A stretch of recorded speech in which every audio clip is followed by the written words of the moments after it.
In a verdant village deep in the heart of Africa lived a powerful chief named Olumide. Olumide was respected and feared throughout the land for his wisdom and strength. However, despite his many accomplishments, Olumide had one great sorrow. He desperately wanted the May heir to continue his legacy.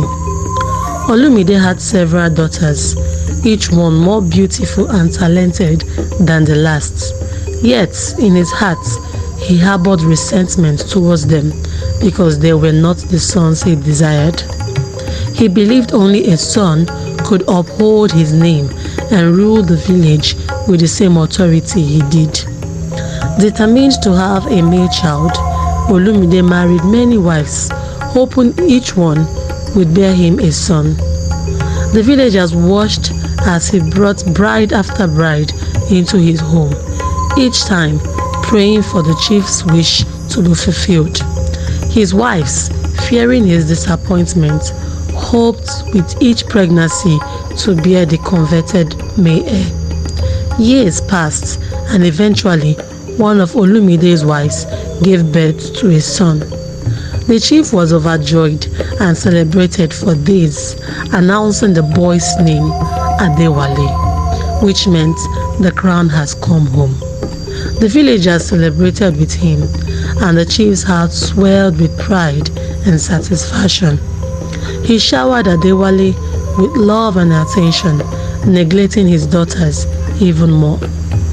As Adewale grew, Olumide doted on him, ensuring he had the finest education and training in the ways of leadership and battle. However, Adewale became spoiled and arrogant, knowing his father's unwavering affection would yield him from consequences. He disrespected the villagers, bullied his sisters, and squandered the village's resources. One fateful day, during a sacred festival, the villagers prepared a special sacrifice meant for the gods, hoping for blessings of rain and bountiful harvests. The offering was placed on the altar with great reverence. However, Adewale, driven by greed and disrespect, ate the sacred sacrifice, mocking the villagers' traditions and angering the gods. His actions didn't stop there.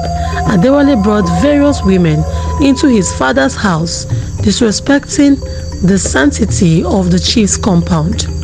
Among these women were the brides of the gods, who were consecrated and meant to remain untouched by mortal men. The villagers were horrified, and whispers of the gods' displeasure spread through the village like wildfire.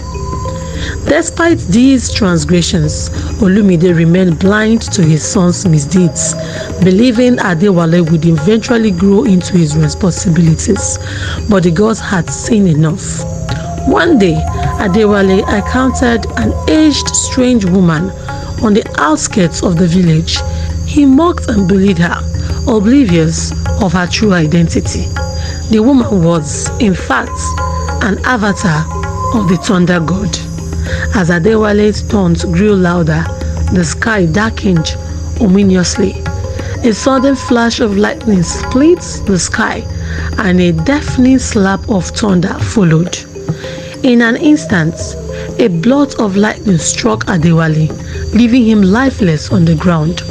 The villagers, witnessing the divine retribution, fell to their knees in fear and reverence. Chief Olumide, devastated by the loss of his only son and the disgrace brought upon his household, finally realized the errors of his ways.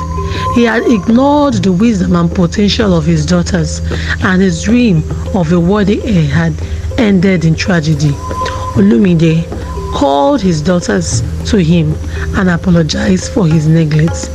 He recognized their strengths and asked for their forgiveness.